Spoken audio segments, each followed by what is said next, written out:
Hi everyone, welcome to the latest episode of Flat Out. Joey Laver and Jack Nicol once again alongside ahead of a big weekend of racing, Newbury, Ripon, Curragh and Newmarket, among many other meetings to look forward to. And of course, next week we've got the York Ebor Festival as well.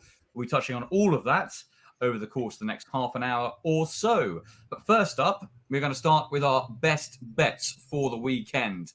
And lads, I'm sure there's plenty of handicaps and novices and plenty of conditions races to look forward to. And there's a lot of racing, that's for sure. Jack, where are you going to go first for us? Yeah, we're getting straight into it, aren't we?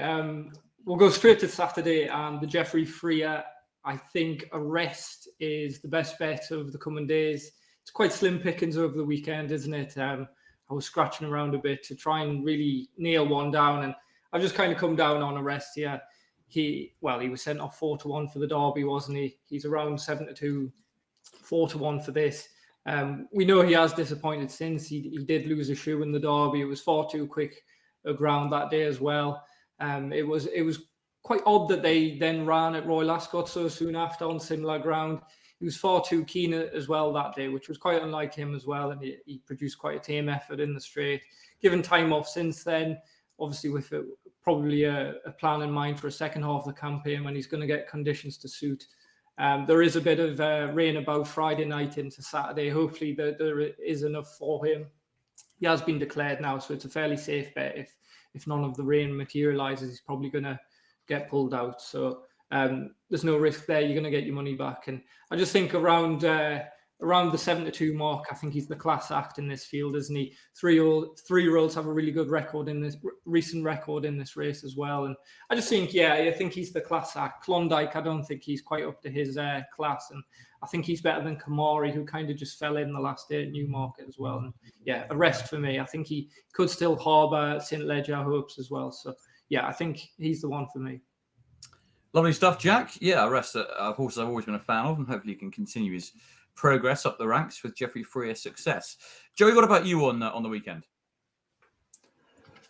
Well, disappointingly, I would echo a lot of what Jack said about a rest there.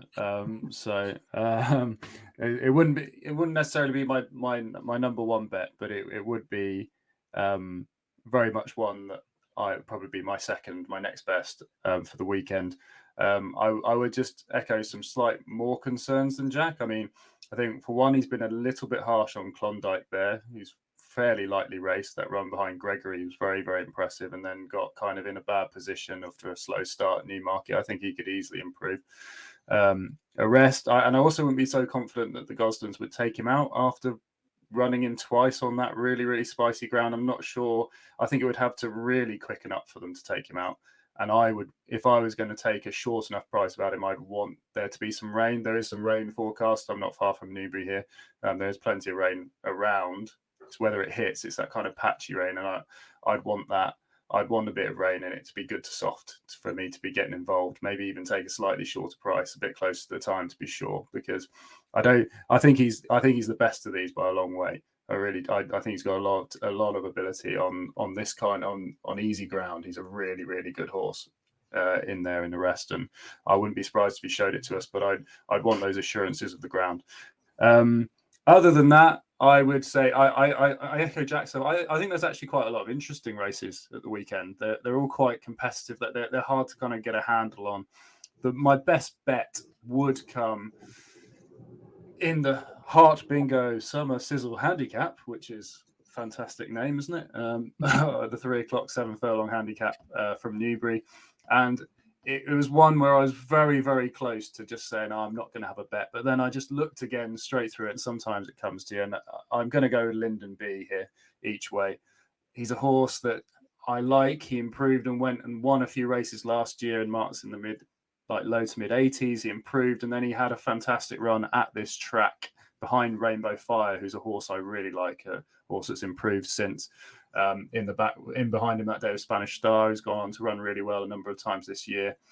That was off a mark of 87. He's back down to 85. I think back to Newbury. I've got a feeling this could almost be like a little bit of a tee-up job, some of the runs so far this season. I'd be fairly confident he's going to run a really decent race. He's in a nice pitch as well. This race, you just, again, you want to be near the pace, and the pace in with the Isla Kai next to him, who was another one I quite liked, actually. I thought he ran really well at Goodwood last time, a bit more back to his best form, but I think he's going to tow Lyndon B into this. And on his last run at Newmarket, I thought he was given a fairly easy time of it, but there was plenty in that run that showed he's in reasonable enough form. So yeah, I'll be going with him. He'd be my best bet of the weekend. Would be Lyndon B each way. I'll be looking for around the 14, 16 to 1 mark, which is widely available. You make a good case, Joe, I have to say. I'm going to go slightly elsewhere, actually. I'm going to go for I know it's heinous to say this, but a non-racing TV track for my best bet of the weekend. And it's dangerous turf. Burn him. He's a witch. And I mean, it's almost certainly going to lose as well. So that's it. Anyway, I'm going to go to Ripon. Don't be doing that. It's going to turn. It's going to turn. None of this.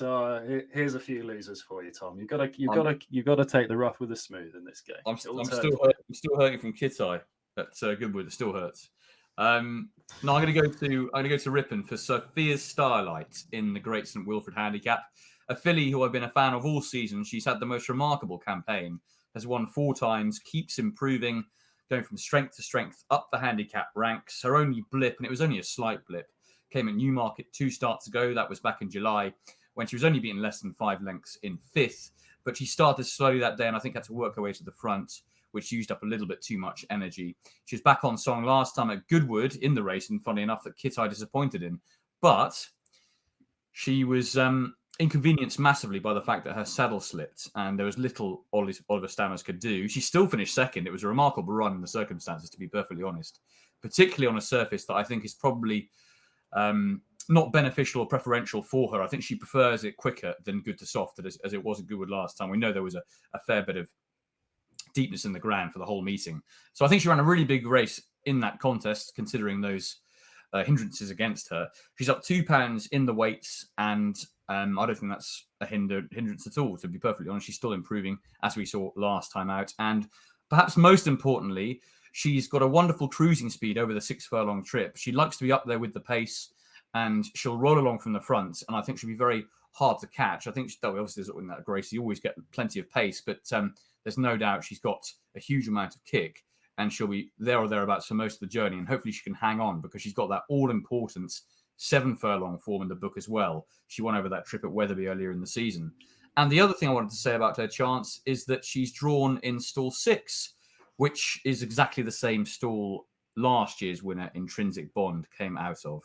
So I think there's plenty to like about her chance. And although it's a famously, wickedly fiendish handicap, the Great St Wilfrid, it always is, around about 12 to 1, 14 to 1, she makes plenty of appeal to me. So that'll be my best bet of the weekend. I'm going to have one more each way shot on Saturday, and actually comes in the same race that Joey tipped up in the Heart Bingo Summer Sizzler Handicap. Chance to say that race name again. The 3 o'clock at Newbury. And I quite fancy Lethal Nymph in this, actually, each way. Clive Cox is the trainer. He's won this race 2 of the last 3 years. Ross Orion is in the plates. That's obviously a massive plus at the moment, given the way that he's riding. He can barely ride a loser as it stands. And I think this is a horse who is on a decent enough handicap mark. He wouldn't be the best treated in the world. I would just the same mark as when finishing second at Windsor 2 starts ago. And basically, a lot rests now upon the fact that I think, as he's had so many starts now, and he's getting a little bit longer in the tooth. I know he's only 4, but he's had a few starts in his life in big handicaps, competitive handicaps as well. I'm hoping that the step up to 7 furlongs, which is what he's going to get for the first time in a long time at Newbury on Saturday, is going to play very much into his hands, and I think it will. He's also a half-brother to River Nymph, who won this race back in 2020. So the family has got success in the contest and back on a nice sound service, which is what he wants. So I think he's a good each-way chance at around about 12 to 1 for the race that I'm taking on Joe with Lyndon B. Those are my 2 then for the weekend. Hopefully some returns there. Jack, I know you fancy either 1 or 2 more, I think, for Saturday, right? Yeah, I don't want to be left out with you lads picking 2. So yeah, I'll come up with 1 more, and that's, well, we're recording Thursday evening, but for the viewers now, it's probably Friday morning onwards. And 1 this afternoon, Friday, Newbury 4:20, and that's Hala Dubai. He's still a maiden. He's improved well, he had improved with his first 3 starts. He caught the eye first time up on debut at Kempton. He then was just chinned by Dragon Icon. I think he's rated 95 now off the top of my head. He just chinned him at Lingfield. He probably should have won that day. And then he tried in vain to chase him, Embesto, who went and dead heated there in the Group 3 today. He was then far too keen on handicap debut last time out with Goodwood.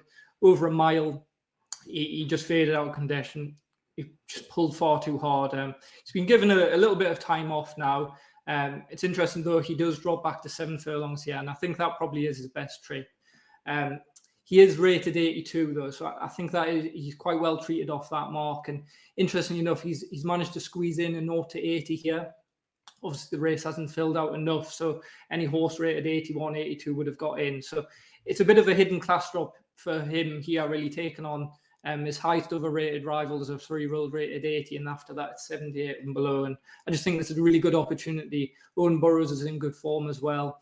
He's a general 4-1 shot here, and I'm expecting him to finally get off the mark here. He's just bumped into a few rivals. There's a few progressive rivals as well last time at Goodwood. As I said, he just pulled too hard. And yeah, I'm expecting him to finally make the breakthrough here, and I think he's got a very good chance. Cool. After we gave him a bit of rope there, Tom, I thought we were going to get it back in about 10 minutes' time, but luckily he kept it to 1. The shock of the day. The shock of the day for me. I was waiting for the other one. Yeah, I thought we were going to have a whole list of them come out there. Oh, love it. Absolutely love it.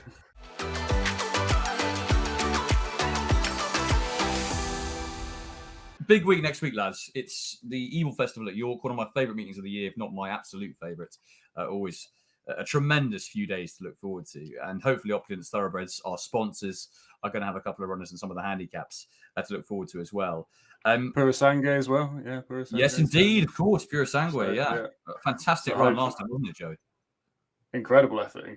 I was absolutely sick watching that. I just thought that was a fantastic opportunity to get his name, get a bit of black type for Opulence, their first group winner. But hopefully that'll be coming in the near future. I'm sure we'll have another big run or two before the season's out. So yeah, really impressive from Pura Sangue. 100%. Yeah, he's a really exciting horse to look forward to for the rest of the season. He is, and when Acclaim gets a good one, he gets a proper one. You know, he tends that seems to be something with him. Like when you get one by Acclaim, they're good. So yeah, he certainly looks good. Good to the big race, or at least one of the big races of the week, is the Juddmonte International. We all know that on the opening day, and it's seen some fantastic, exhilarating performances over the years. And Jack, arguably the most exciting, of course, came from the king, Mr. Frankel himself. That's right, Tom. It was my idea here, just to have a bit of self-indulgent kind of look back on some of the best performances from York. And there is none better really here than Frankel was in the Juddmonte.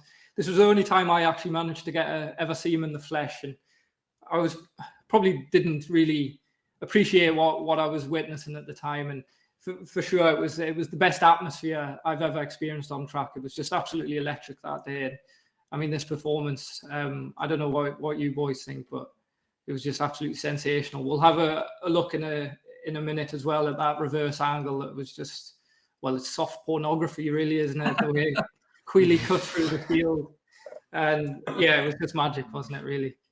Yeah, I think really for me, this would be his, apart from his Queen Anne win at Royal Ascot, he won by 11 lengths being a celebration. I think this was his career highlight, the way that he breezed past Far and St Nicholas Abbey, two, in their own right, tremendously talented horses, was something else. Just look at the way he finished there, Joey. Unbelievable, wasn't it?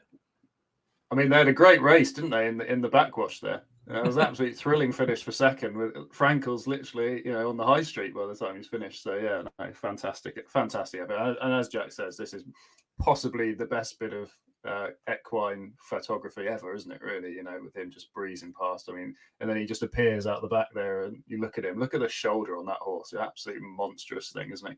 Yeah, fabulous horse, Tom.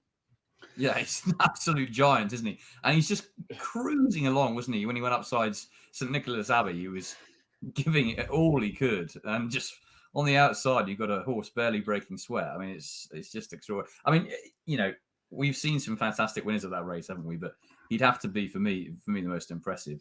But of course, I'm sure a lot of people would say that See the Stars was either as impressive or even more so. And certainly, I know there are a lot of people who, in a match between Frankel and See the Stars, Jack, would still have See the Stars over Frankel. Yeah, I'm sure there's it'd be 50-50 for a lot of, I suppose, the older generation. I must admit, See the Stars just came before I really fully got into racing. So I probably didn't kind of grow up watching every race of See the Stars. And I mean, this day he did break the track record. They went such a ridiculous pace to try and get him beaten. It didn't really matter what they did. They went slow, they went quick. And I remember reading a quote that John Ox said that he probably felt that he only really got 80% out of this horse. So I think he, in a bit like Baaeed, which we'll see in a minute, but we probably didn't ever really get to the bottom of the See the Stars. And Tom, you and I watched a replay of the Arc the other night then. That was probably his best ever performance, wasn't it? The way, as Jim McGraw says, he has to be a champion to win from there. I think he is, isn't he? And goes on and wins. It was just an epic commentary and race. And yeah, that performance was excellent as well. The way he did break the track record. It didn't really matter what they did to try and get him beaten. Yeah, he was bomb-proof, really. And that three-row campaign has never really been matched as well. The constitution he had to, well, a bit like Paddington, what we're seeing this season as well. He could turn up every big day and he just got the job done. He certainly did. A horse of a lifetime, as Jim McGrath said in that famous commentary.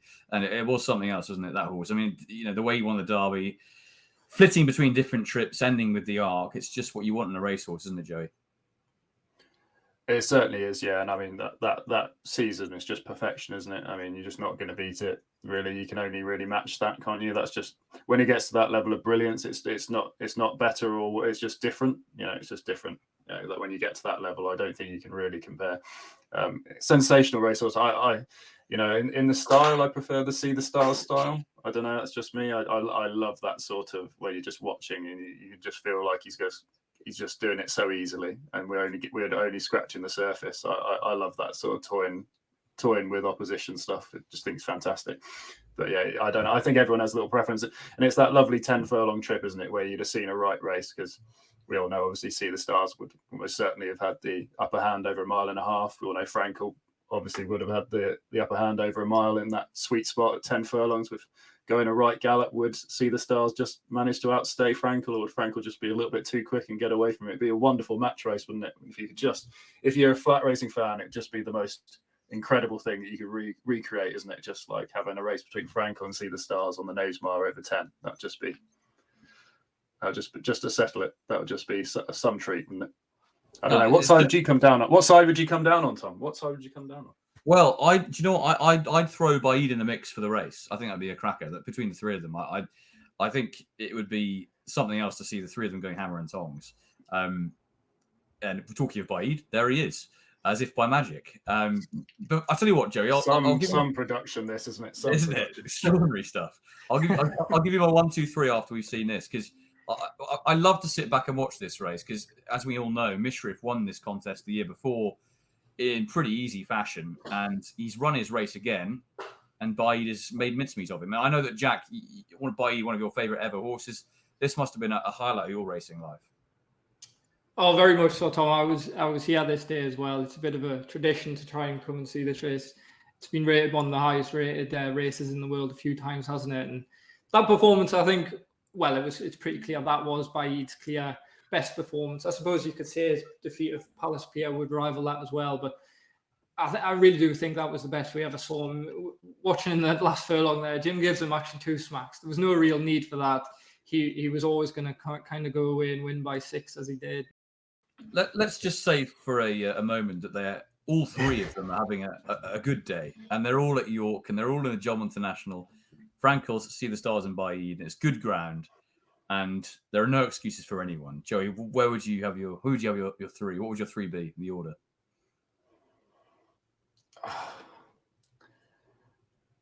Oh, are we at York? Yeah, on the Knavesmire. Yeah.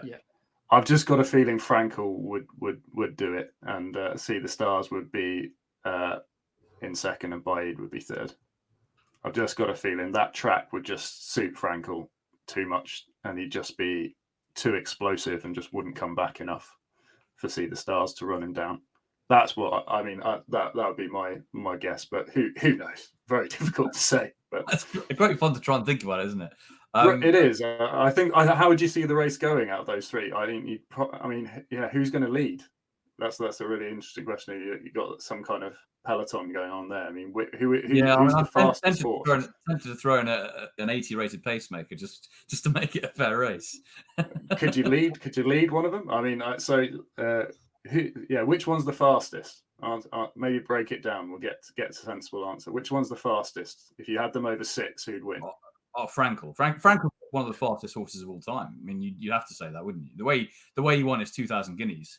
I mean, that was insane. So I know Baaeed was quick. Of the three, I would definitely say See the Stars was the slowest. I think that would be fair. Well, we never quite got to see how quick he was, do we? In some ways, because he just always doing things so easy. But yeah, I think it'd be fair. I think it'd be fair to say that he'd be the slowest. Yeah.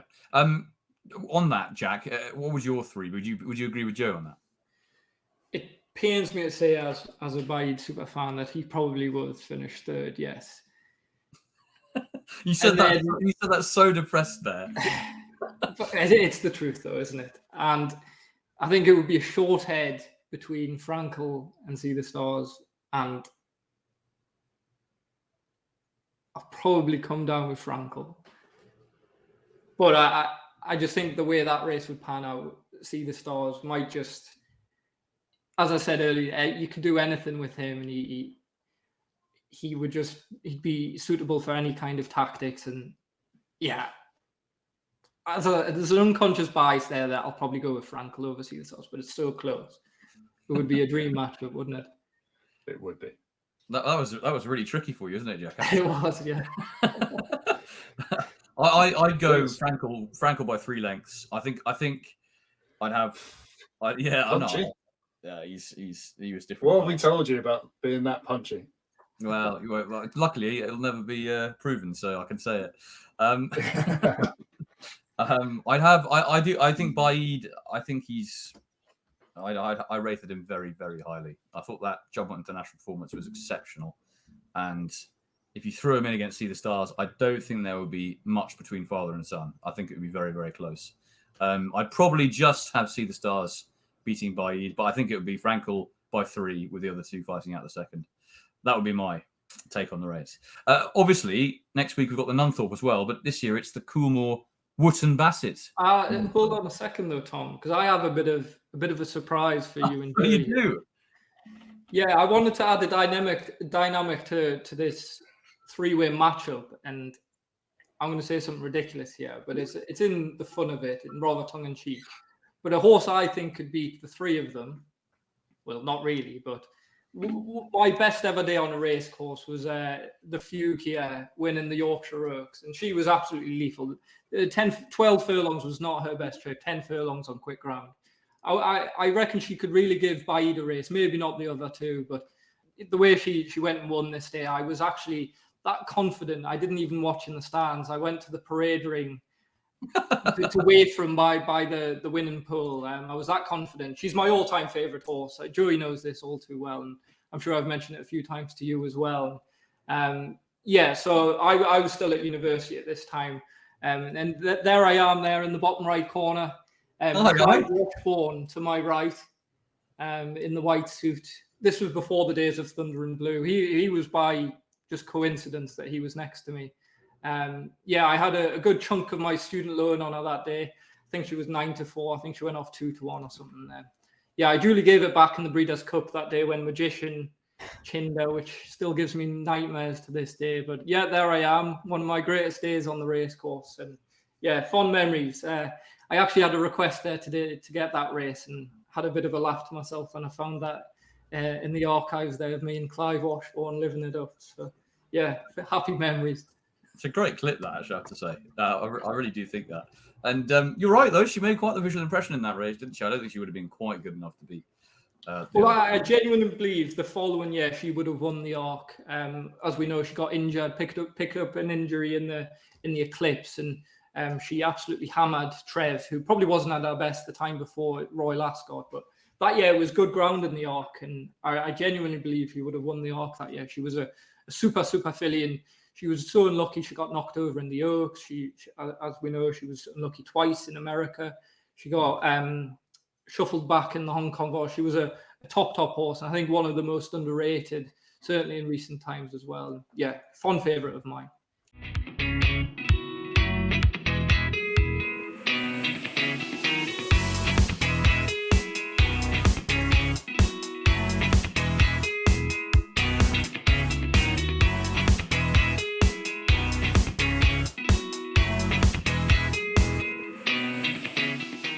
The big race on Friday next week, that is the Coolmore Wootton Bassett Nunthorpe. And Joey, I know you wanted to say something about the sire. Just something to keep an eye on as we're coming up to sales season. Obviously, that Wootton Bassett, about 3 years ago now, was purchased by Coolmore, and so this is essentially the first year we're going to be seeing his progeny that have been conceived, obviously since he'd been at Coolmore. So you'd expect it to kind of go through the roof a bit, really, on the quality. I mean, if you just go back and look through, his first crops, he was doing it with 23, 18, 45, and 47 in his first 4 years, and the likes of Almanzor came from that bunch, and Daria, I think, as well. And I think it just sums up what a superstar sire this lad could be, and especially with all those Galileo mares. We're seeing it with the likes of Al Riffa at the moment, the sort of things you can get when you're crossing Wootton Bassett with all that Galileo blood. It's really, really exciting for them. And he's getting all sorts as well. You've got like Bucanero Fuerte, was so impressive last week in the Phoenix, wasn't he? That was just visually very, very impressive as a 2-year-old performance. And you've got basically his full brother Wooded, won the Abbe, 5 furlong horse. And so you've got a remarkable sort of variety to the horses that he's producing, he's throwing, Wootton Bassett. So I just think he's one for everyone to keep an eye on, see how he does. And we're even forgetting King of Steel there, who looks like probably his latest Group 1 winner in waiting, really. So yeah, really impressed with him. And we'll just have to be, I think it since like 2016, every year there's been like a Group 1 winner from his subsequent crops. It's just, yeah, he's some sire, basically. So keep an eye on him through sales season. I'm sure you'll be seeing some really nicely bred Wootton Bassets with wonderful Coolmore mares, and so producing lovely, well-bred yearlings. And so it'd be well worth keeping on a lookout for, because I think it's something we're going to be seeing a lot more of over the coming years. Excellent stuff, Joe. That's a really nice angle to take. I'll definitely be keeping an eye on Wootton Bassett for sure. Finally, this week, Jack, we're going to go to you for your anti-post fancy, which is... Well, it would be rude of me not to keep up the usual tradition of tipping up a William Haggart's horse. And yeah, we're going to go to the City of York. That's quality. Oh, tremendous. For the Ebor meeting next week, and that's Sacred, another firm favourite of mine. Probably my favourite horse in training at the moment. But as we know, Thursday morning, she wasn't declared for the Hungerford. It just makes sense that the City of York, if there's grounds for a Group 1 7 furlong race in this country, it's absolutely got to be this race. The Roll of Honour, Space Blues, Kinross, Group 1 winners have won this race. So it makes sense for this to be a Group 1 in time. But yeah, it's the prize money as well. And yeah, Sacred comes here, 7 furlongs. The forecast looks good, fast ground. She's a general 6-1 shot, sevens in places, and I just think she's the absolute shortener. Come decks, I could see her going off maybe 5-2, 3-1. Kinross is already general 6-4 shot. I can only see him maybe getting bigger, unless it did come up a bit soft and Sacred didn't run. But yeah, she was around 8-1 prior to decks here at Newbury, and naturally she shortened up a bit already. But come race time, I see her being less than half the price she is now. And yeah, if you want to go each way, that's absolutely fine. I'm just going to go win only. She was disappointing in this race in 6 behind Kinross last year. By all means, she wasn't in the same form last year. I believe her Royal Ascot run and took a lot out of her. As we've seen this year, Royal Ascot, she produced probably a career best in being second. I know it was to Carden, but it was a Group 1 race. And the time before, she was so impressive and winning Lingfield. So yeah, really looking forward to her. And if she's given fast ground and hopefully not a wide draw, I think hopefully she'll run a big race. Punchy from you, this Nickel, because I mean she broke your heart in this race last year. I remember the fallout from the back of it. You weren't the same man for about a week afterwards. Well, that was it. What color was in what color is naturally in your face didn't return for literally about an entire week this time last year. So here we go again. I think William Haggis probably regretted running her at Goodwood. I know the plan was to run in the 6.5 Group 1 in France, that the name escapes me. Joey or Tom? Or the Geese. That's the one. That was the plan, and they ended up running at Goodwood, and she had a terrible trip there as well. And she wasn't fresh. She comes here straight from Royal Ascot this time. She is best fresh as well. So, hoping for better luck this time. And to be fair to York, I know that for the last few years, they've really been trying to make that race a Group 1. So you never know, in the next couple of years, maybe they'll get their wish. But I know they're really trying to upgrade that contest.